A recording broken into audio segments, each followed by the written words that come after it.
오늘 우리가 함께 읽은 요한복음 1장 29절부터 34절에서 이 예수 그리스도에 대한 세례 요한의 증언이 계속 이어지고 있는 그런 말씀이 되겠고, 특별히 오늘 주시는 이 본문의 말씀에서 우리에게 중요한 것은 바로 그 예수님의 그 역할이 무엇인가라고 하는 것을 오늘 이 세례 요한의 입을 통해서 증언하는 것을 우리가 볼 수 있습니다. 오늘 우리에게 주시는 이 본문을 보게 되면 29절에 이튿날 요한이 예수께서 자기에게 나오심을 보고 이르되 보라 세상 죄를 지고 가는 하나님의 어린 양이로다 라고 하는 거죠. 그래서 오늘 주시는 29절에서 예수 그리스도의 대속적 역할에 대해서 우리에게 말씀해 주고 있는 것이고, 오늘 우리에게 중요한 그 구절은 세상 죄를 지고 가는 하나님의 어린 양, 이 하나님의 어린 양이라고 하는 것은 하나님에게 속한 어린 양 혹은 하나님이 준비한 어린 양이다라고 하는 그런 개념이 되겠고요. 하나님께서 우리를 위해서 속죄 제물로 예수 그리스도를 준비하신 것은 하나님이 준비하셨다라고 하는 개념은 우리가 창세기 22장에 등장하는 이 아브라함이 이삭을 하나님 앞에 바칠 때 여호와 이레는 그냥 무슨 일을 하나님이 준비하셨다는 그런 개념이 아니라 여호와의 산에서 준비하시는 거예요. 그러니까 여호와의 산에서 준비하시는 모든 그 개념은 바로 제물을 준비하시는 거예요. 그래서 이제 숯불에 걸려 있는 그 양을 이제 제물로 드렸다라고 하는 이야기를 우리가 하는 거죠. 그래서 오늘 주시는 이 본문의 하나님의 어린 양이라는 개념은 바로 창세기 22장에 나와 있는 개념과 연결되어져서 하나님이 준비한 어린 양. 그래서 창세기 22장에 아브라함이 이삭을 드리려 할 때 하나님께서 제물을 준비하셨다는 그 개념. 그래서 하나님의 어린 양이라고 하는 개념은 우리의 대속을 위해서 우리가 무엇을 한 것이 아니라 하나님께서 모든 것을 준비하셨다라고 하는 것을 우리에게 가르쳐 주시는 그런 표현이 되겠고요. 또 하나 오늘 우리가 이 주시는 29절에서 세상 죄를 지고 가는 하나님의 어린 양 할 때 이 지고 간다라고 하는 이 표현인데, 이것은 헬라어 아이로라고 하는 동사인데 이 말의 의미는 없애다는 뜻이에요. 그러니까 뭐냐면 우리가 이 본문의 말씀을 잘못 이해하면 예수님이 우리의 죄를 짊어지는 것처럼 이해하는데, 그게 아니라 예수님은 우리의 죄를 없애버리기 위해서 오신 하나님이 준비하신 어린 양이라고 하는 개념이에요. 그러니까 예수님이 죄를 짊어진다라고 하는 것을 잘못 이해하면 우리가 하나님께 드리는 제물은 우리가 아무 흠도 없는 것이어야 돼요. 근데 우리가 논리적으로 이해하면 만약 제물이 죄를 가지고 있다면 하나님 앞에 드릴 수가 없죠.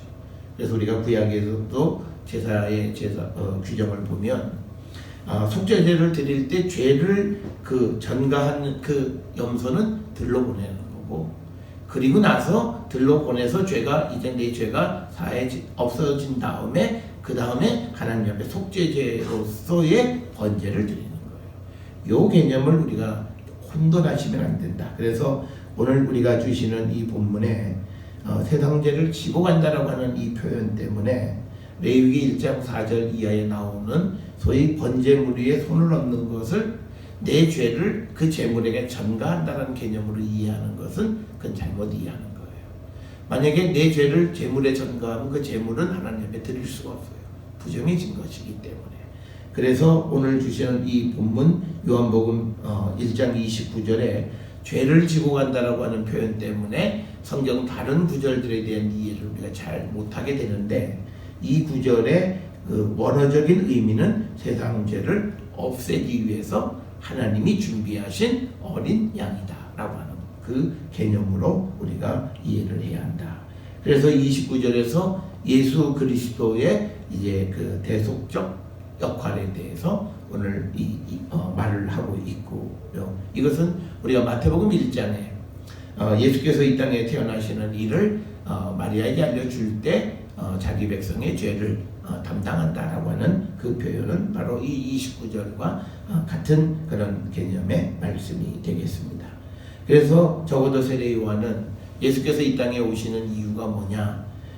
그것은 세상의 죄를 없애버리기 위해서 오시는 분이시다라고 하는 것을 분명하게 이해했다라고 하는 거죠. 그래서 우리가 예수 그리스도를 믿는다라고 하는 것, 그래서 예수 그리스도가 내 안에 오신다라고 하는 개념이 뭐냐? 내게 임재해 계신다라고 하는 개념은 죄를 없애주기 위해서 오셨다는 거예요. 그래서 주님이 내 안에 계시면 내 안에 죄가 물러가고 없어지고, 그리고 이 말씀은 우리가 요한복음 1장 5절에 4절 5절, 특히 5절에 빛이 어둠의 빛이 돼 어둠이 이기지 못했다, 깨닫지 못했다라고 하는 그 말씀과도 같은 거예요. 그래서 우리가 중요한 것은요, 믿음의 삶을 살아가는 사람들은 죄 문제를 소중히 여기셔야 돼요. 그 말은 죄를 없애버리는, 죄로부터 자유로운 자가 되는 거예요. 그래서 그것을 사도 바울은 십자가의 은혜를 입은 자들이 다시 죄의 종로를 할 수 있느냐? 그럴 수 없다라고 하는 말씀과도 같은 거예요. 그래서 우리가 죄를 짓고 살아간다라고 하는 것은 엄청난 일이다. 그래서 세상으로부터 우리가 기독교가 손가락질을 받는 이유도 우리가 죄 문제를 해결하지 못했기 때문에, 이 죄 문제를 근본적으로 예수님이 내게 오셨다라고 하는 개념의 가장 기본적이고 베이직한 그런 역할은 우리의 죄를 없애주시는 분인데, 그 주님이 오셨다고 하면서도 여전히 남아있는 이 죄 문제, 그리고 오늘날 이 교회가 이게 은혜와 그리고 죄 사함을 받은 사람들의 집단이 되어야 되는데, 그게 아니라 죄 있는 사람들이 죄를 숨기는 그런 기관이 되어져 버렸어요. 그래서 그런 어떤 성도 사이에 불의하고 부정한 이야기들을 하고 거짓된 것들을 통해서 잘못된 가치관들을 서로 심어주고, 배금주의를 우리가 배척해야 됨에도 교회 안에서 돈으로 인해서 모든 것이 일그러진 그런 모습을 심어가는 그런 것이 되어졌다. 이것은 우리가 예수 그리스도가 이 땅에 오신 가장 근본적인 우리의 죄를 없애주기 위해서 오신 주님. 그래서 내게 주님이 임하셨다면, 내게 성령이 임하시고 내게 말씀이 내 안에 내주에 계신다면, 나에게는 어둠이 나를 이기지 못하고 주님을 이기지 못하고, 그리고 우리의 죄가 없어져서 우리가 이제는 거룩한 하나님의 백성의 삶을 살아야 한다라고 하는 이 기본적인 대전제가 흔들리면 안 됩니다. 그런데 우리는요, 이 기본적인 전제 대신에 먹고 사는 문제에, 돈에, 세상 것에 관심을 집중하고 살아가는 거예요. 그러니까 이미 신앙은 잘못된 기초 위에 세워져 있어요. 그 신앙은요, 하나만 오류라고 하는 거예요. 과학자들이, 우리가 보면 믿음을 갖는 사람들이 아주 단순해요. 그런데 이 과학자들의 특성이 있어요. 과학자들은 출발을 잘못하면 결과는 보나마나요. 수학을 어떤 공식에 넣어서 풀 때, 수학에서 어떤 공식의 과정이 틀리면 결과는 안 나와요. 결과가 나올 수가 없어요. 그러니까 우리가 잘 보면 예수님이 우리에게 말씀하는 건, 너가 정말 나를 영접했으면 너의 안에는 어둠이 없어야 되고, 너는 죄가 없어진 자가 되어야 된다는 거죠. 그리고 그것을 어떻게 하느냐? 그것은 너의 그 열매로 알 수 있다는 거예요. 그러니까 우리의 행실이 빛에 속한 자의 행실이 되어야 되고, 정직하여야 되고, 바른 삶을 살아야 된다는 거예요. 이 기본이 바로 이 세례 요한을 통해서 예수님은 우리의 죄, 세상의 죄, 이 세상이라고 하는 것은 단순히 유대인만이 아니라 이 세상에 있는 모든 사람의 죄를 없애주기 위해서 오신 분이시다는 거예요. 그래서 우리가 가장 중요하게 생각하는 것은, 믿음의 목적은 영혼의 구원이라는 거죠. 그 영혼의 구원은 다른 것이 아니라 우리의 죄 문제를 해결하는 거예요. 그렇기 때문에 우리가 매년 맞이하는 이 사순절은 대단히 소중한 거예요. 한국 교회가 얼마만큼 죄에 대해서 무관심하냐면, 저희 교회는 어느 다른 교회들보다는 이 사순절을 굉장히 강조하고, 사순절에 가급적이면 우리가 어떤 육신을 위한 일들을 하지 말라라고 하는 것을 지키든 안 지키든 교회는 늘 그걸 강조해요. 그러니까 어떤 이들은 평생 사순절이 이렇게 중요하고 이런 것인지 처음 알았다. 그런데 그 사람들의 믿음이 이전에 보면 대형교회에서 믿음 생활을 한 거예요. 그런데 예수 그리스도를 따라가는 삶이 전혀 없는 거예요. 그러니까 뭐냐면 이것은 잘못된 믿음이 뭐든지 나를 좋게 하는 믿음의 삶을 살아가려고 하는 거예요.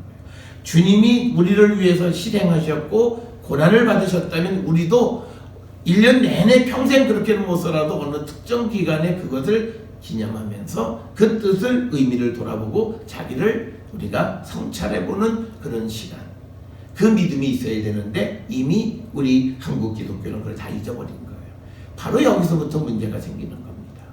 과정이 어떻든지 간에 뭐든지 결과가 뭐냐면 많은 사람, 좋은 건물, 좋은 집 이거면 된다고 생각하는데 그것은 잘못된 것이다 라고 하는 것을 우리는 분명히 알고, 예수 그리스도가 이 땅에 오신 것은 세상의 죄를 없애주기 위해서 하나님이 우리를 위해서 준비해 주신 어린 양이라는 거예요. 그래서 그 주님을 통해서 우리가 근본적으로 우리의 죄 문제를 우리가 해결하는 자가 되었고, 그것을 우리가 정말 아주 가장 중요한 신앙의 목적으로 우리가 삼고 살아가는 자들이 되어야 한다라고 하는 거, 이것을 우리는 꼭 기억을 하셔야 되고, 이 세상 죄를 지고 가는 하나님의 어린 양이라고 하는 표현, 우리의 죄 문제를 해결한다는 것은 요한일서 2장 2절에도 보면 예수님에 대해서 그는 우리를 위한 화목제물이니 우리만 위할 뿐 아니요 온 세상의 죄를 위함이다. 온 세상의 죄를 없애주기 위해서 하나님께서 이 땅에 보내신, 하나님이 준비하신 하나님의 어린 양이시다라고 하는 겁니다. 이 사실을 우리가 분명히, 예수 그리스도가 이 땅에 오신 목적이 뭐냐, 이걸 분명히 우리는 기억하셔야 돼요. 이 땅에 평화를 준다라고 하는 우리가 누가복음 2장에 있는 말씀, 이 평화도 우리가 보통 말하는 평화가 아니라 하나님과 우리가 소통케 하는, 그래서 우리와 하나님 사이를 가로막고 있었던 바로 그 죄를 없애주심으로 소통하게 하는, 그래서 하나님께서 내가 거룩하니 너희도 거룩하라고 하는 그 말씀을 이루어주기 위해서 예수님 우리에게 오셨다는 거죠. 그래서 우리가 이 죄 문제에 대한 심각성이 없는 사람들은요, 하나님하고 소통되지 않습니다. 여러분, 우리가 뭐 기도하는 건 자유예요. 그러나 그것이 하늘에 소통되느냐 안 하느냐는 나와 하나님 사이에 장벽이 있냐 없냐예요. 걸림돌이 있냐 없냐예요. 그 걸림돌은 죄예요. 그래서 우리가 항상 말씀과 성령 안에서 나를 돌아보고 내 죄를 씻어내기 위해서 우리는 발버둥치는 그런 모습이 필요해요. 그래서 순간순간 살아가는 모든 삶, 말 한마디 한마디를 우리가 아주 조심스럽게 하면서 살아가는 거예요. 그렇게 될 때 우리가 세상의 모든 사람을 배려하는 삶을 살 수가 있는 겁니다. 그래서 조금도 옆에 있는 누구에게 해를 끼치지 않으려고 하는 거예요.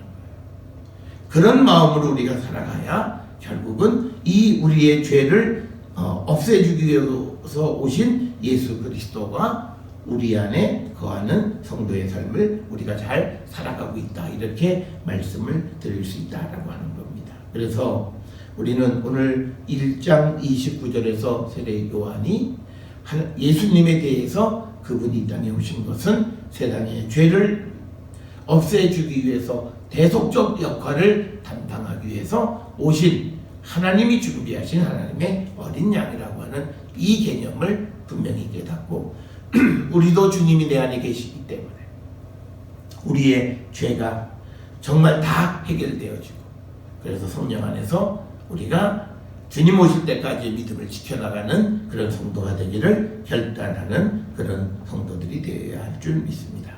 또 30절에 보게 되면 세례 요한이 내가 전에 말하기를 내 뒤에 오는 사람이 있는데 나보다 앞선 것은 그가 나보다 먼저 계심이라 한 것이 이 사람을 가리킵니다.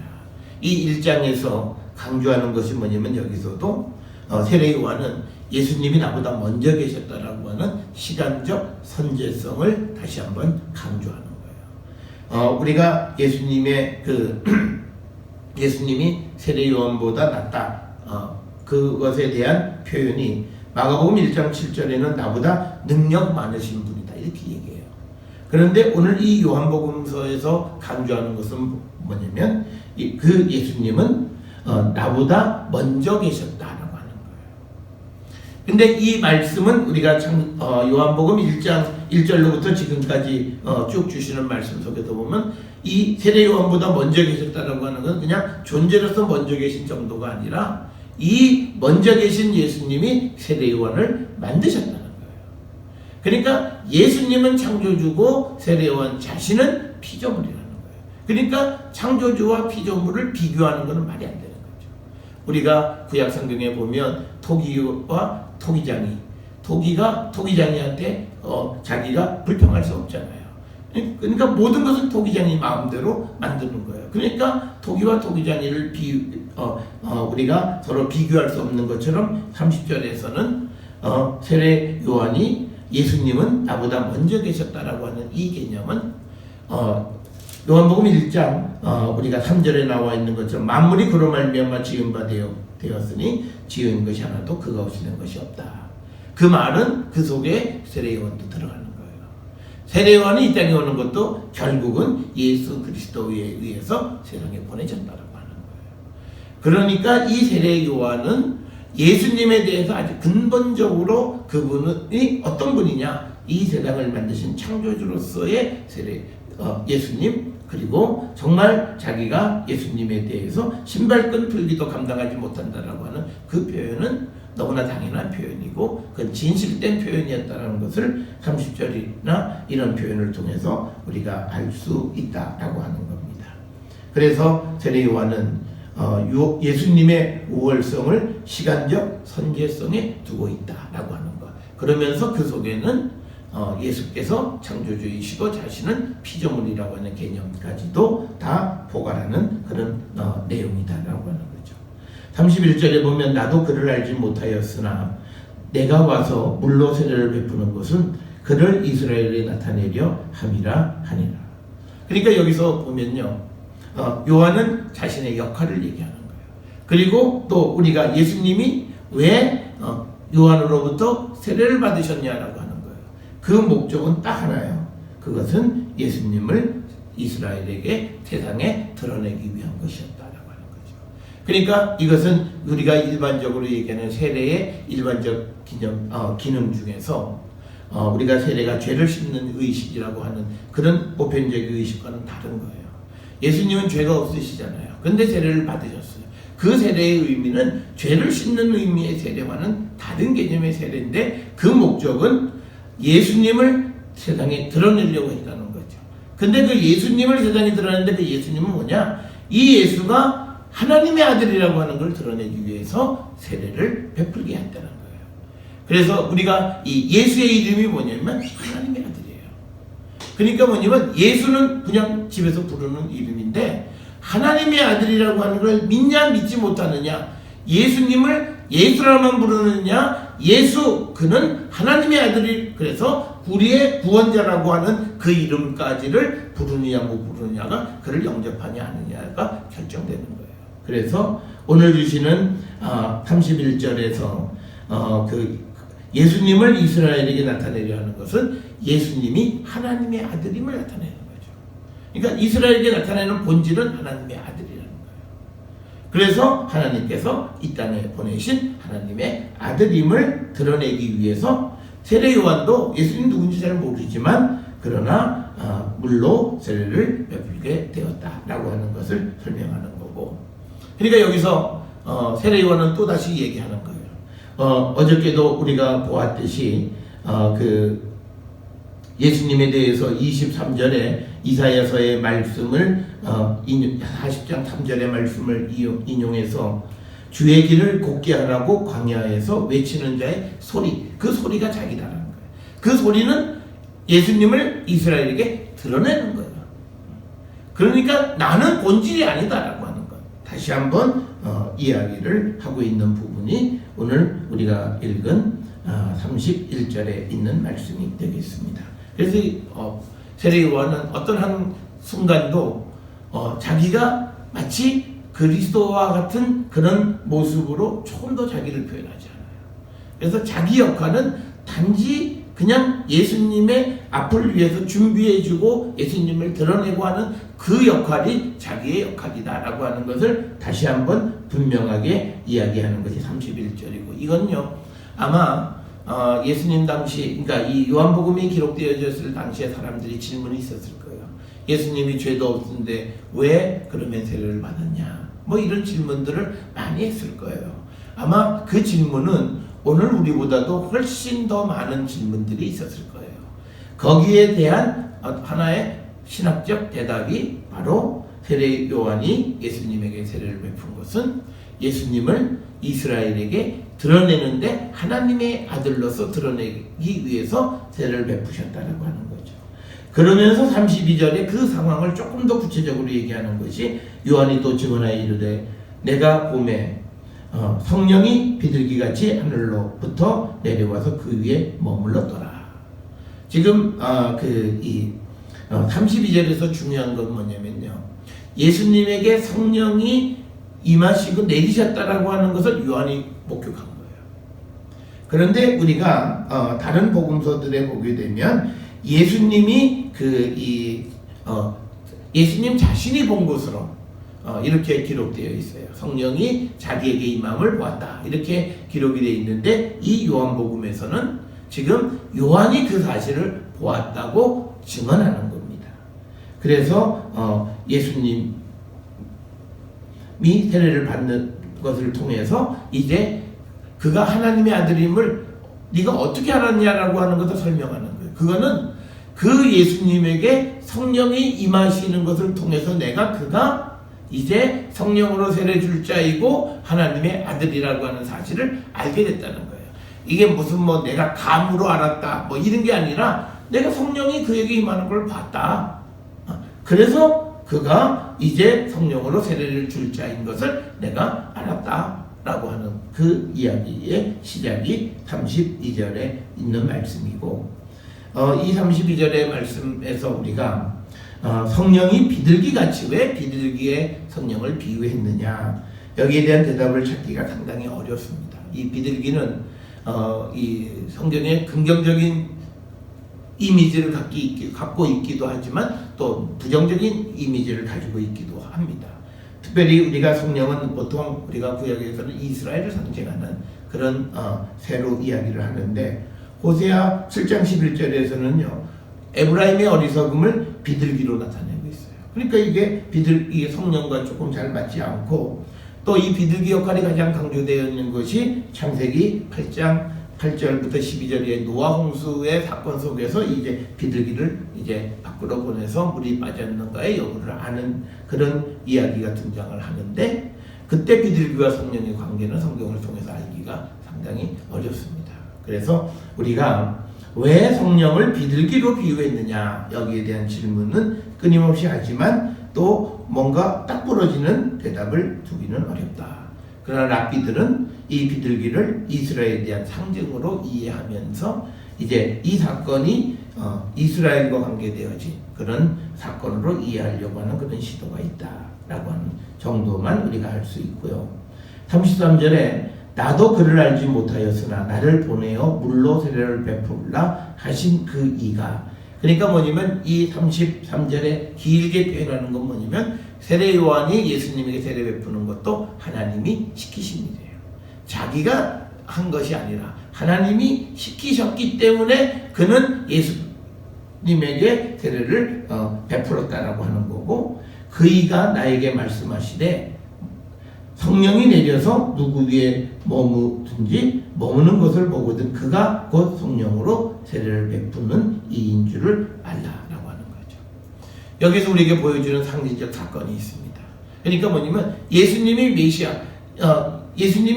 메시아임을 어떻게 알았느냐? 성령이 임하는 것을 보고 알았다는 거예요. 이 사실은 오늘날 우리가 예수를 믿는 성도인지 어떻게 알아요? 교회 다닌다, 성경책 가지고 있다, 교회에서 봉사한다, 무슨 전도용기라는 그런 그거는 다 부차적인 거예요. 우리 안에 성령이 계셔야 되는 거예요. 그래야 사람들이 우리가 하나님께로부터 이 세상에 보냄을 받은, 예수님으로부터 세상에 보냄을 받은, 우리가 세상을 구원하는 구원자 역할을 하는 자들, 세상의 소금, 세상의 빛인 줄 아는 거예요. 그래서 우리의 믿음에서 성령은 굉장히 중요한 거예요. 세례 요한이 다른 무슨 음성을 통해서 듣거나 그런 것이, 음성을 통해서 듣긴 했지만, 그런데 그 예수가 구원자이시고 하나님께서 보내신 분이시고 그분이 이제 성령의 세례를 베푸실 분이라고 하는 것을 알게 된 것은 성령이 머무는 자예요. 성령이 임한 자예요. 그래서 우리는 여기서 또다시 질문해야 됩니다. 우리의 믿음. 내가 내 자신의 정체성을 어떻게 입증하느냐는 거예요. 사람들에게. 그건 내가 성령 체험 속에서 우리에게 성령의 열매를 맺고 살아가는 자가 될 때 사람들은 우리를 저자는 예수를 믿는 사람이다 라고 하는 것을 알게 되는 거예요. 우리가 성령의 열매가 맺어진다라고 하는 것은요, 여러분 이건 우리가 보통 우리가 예수 교회 다니는 정도가 아니에요. 그러니까 오늘 우리가 2018년 사순절을 지나면서 정말 내가 교회에서 목사고 장로고 권사고 집사고 그런데 정말 세상도 나를 그렇게 볼 수 있겠느냐. 그건 내게 성령이 임하셔야 돼요. 성령이 임하지 아니하면 세상은 정말 그가 하나님이 보내 하나님의 사람인 줄 알지 못해요. 그래서 우리가 우리의 믿음의 삶에 성령이라고 하는 것이 얼마나 소중한 것인가. 그러니까 우리가 오늘날 이 땅을 살아가면서 성령의 역사, 성령의 임재하심을 너무나 아주 가볍게 여기거나 희화하거나 또는 아주 소용이 없는 것처럼 여기면서 말로는 성령 체험한 자라고 하면서 행동으로는 어둠과 죄악 속에 살아가면서 성령을 체험했다는 이런 말도 안 되는 그런 속에서는 세상 사람들이 우리를 하나님께로부터 세상에 보냄을 받은 사람으로 인식하지 못한다라고 하는 거예요. 그래서 우리가 아이러닉하게도 이 다순절에 특별히 성령의 충만함을 구하셔야 돼요. 그래서 성령 안에서 우리의 죄가 다 드러나고 성령 안에서 내가 이제 사람의 일을 보지 않고 하나님의 일을 보고 내 안에 죄가 죽고 하나님에 대해서 살아난 자가 되는 거예요. 그렇게 세상을 우리가 살아갈 때 세상도 우리가 하나님의 사람이라는 것을 알게 되고 하나님의 양자임을 우리를 알아본다는 거예요. 그래서 오늘 우리가 이 주시는 본문에서 귀담아 들으셔야 되는 것은 세례 요한이 어떻게 예수님이 메시아인지를 분별했느냐. 성령이 그에게 머무는 것을 보았다라는 거예요. 그래서 그가 이제 성령으로 세례를 베푸시는 이인 줄을 알라고 하나님께서 세례 요한에게 말씀하셔서 그것을 보고 세례 요한은 예수님이 메시아이심을 알게 됐다라고 하는 거예요. 이런 방식의 믿음의 삶이 우리에게 필요한 거예요. 그러니까 우리가 하나님의 말씀을 아는 것도 성령 안에서 알아가야 돼요. 그래야 그 말씀이 단순한 지식이 아니라 살아 역사하시는 하나님의 임재를 체험하는 능력의 말씀이 되는 거예요. 성령과 함께하는 모든 믿음의 삶이 되어야 돼요. 그렇지 않으면 우리의 믿음은 있다가 없어져 버리는 거예요. 그래서 우리가 오늘 주시는 이 말씀 안에서 우리가 성령 이것이 우리의 존재를 드러내는 우리의 존재를 그래서 성령이 우리가 하나님께로부터 왔다는 것을 증명해 주시는 존재는 성령이시라는 거예요. 내가 무슨 교회에서 뭘 하고 이건 다 소용없어요. 성령이 우리를 증거해 주시는 거예요. 그리스도도 증거하지만 또 우리가 하나님의 사람인 것을 증거하는 것도 성령이에요. 그래서 우리가 성령의 충만함을 우리가 구하는 그런 자들이 되어야 되고 그래서 34절에 내가 보고 그가 하나님의 아들이심을 증언하였노라. 그러니까 세례 요한의 증언은 확실한 증언이죠. 성령이 임하는 그를 보고 그가 하나님의 아들이심을 이제 세상에 증거하는 거예요. 그러니까 우리가 성경 말씀 또 우리가 하는 모든 믿음의 삶 여기에 확신이 안 생기는 이유는 딱 하나예요. 성령이 임하지 않았기 때문에. 그러니까 증언도 못해요. 오늘 주시는 본문에서 세례 요한은 하나님의 아들이심을 알고 그것을 증언하기 시작해요. 사람들에게 말한다고요. 이 사람들에게 말한다는 의미는 뒤쪽에 가면 우리가 볼 수 있겠지만 이거는 세례 요한은 자기가 하는 그런 운동이 쇠해 가는 거고 그렇게 이 세례 요한도 예수님이 하나님의 아들이심을 증거하면 할수록 예수님은 흥해가는 거잖아요. 그런데 이게 믿음 안에 있으면 내 이익은 필요가 없어요. 하나님의 일만 생각나는 거예요. 그러니까 자기가 자기를 죽이는 거예요. 그건 뭐냐면 자기 일이 잘 되기 위해서 내가 예수를 팔아먹는 그것이 아니라 예수님 하나님의 아들이심을 증언하고 그것 때문에 내 일이 망할지라도 뭐 할 수 없는 거예요. 그게 믿음의 길이에요. 그게 성령 안에서 하나님과 소통하는 사람, 삶을 사는 사람들의 특징이 되겠습니다. 그래서 오늘 주시는 이 요한복음 1장 29절부터 34절은 세례 요한의 입을 통해서 예수님의 대속적 역할, 예수님의 시간적 선제성, 그리고 자신은 예수님을 드러내기 위해서 이 땅에 왔고 자신이 예수님이 어떻게 하나님의 아들이심을 알게 됐는가, 성령이 머무는 것을 보고 알게 됐고, 그렇게 해서 알게 된 것은 그가 34절에 나온 것처럼 하나님의 아들이심을 증언하게 되었다라고 하는 거예요. 그래서 우리가 복음을 전하지 못하는 것도 성경에 관한, 예수님에 관한 모든 이야기가 지식으로 이해되어지는 거지 성령으로 이해되지 않기 때문에 증언을 못하는 거예요. 그래서 오늘 주시는 이 본문을 통해서 우리가 예수님이 누구이신가를 다시 한번 성령 안에서 깨닫고, 그래서 우리의 삶이 그 예수가 하나님의 아들이시고 세상을 구원하는 구원자이심을 우리가 증언하는 삶을 살아갈 수 있는 그런 성도가 되기를 결단하는 저와 여러분이 될 수 있기를 주의 이름으로 축원합니다.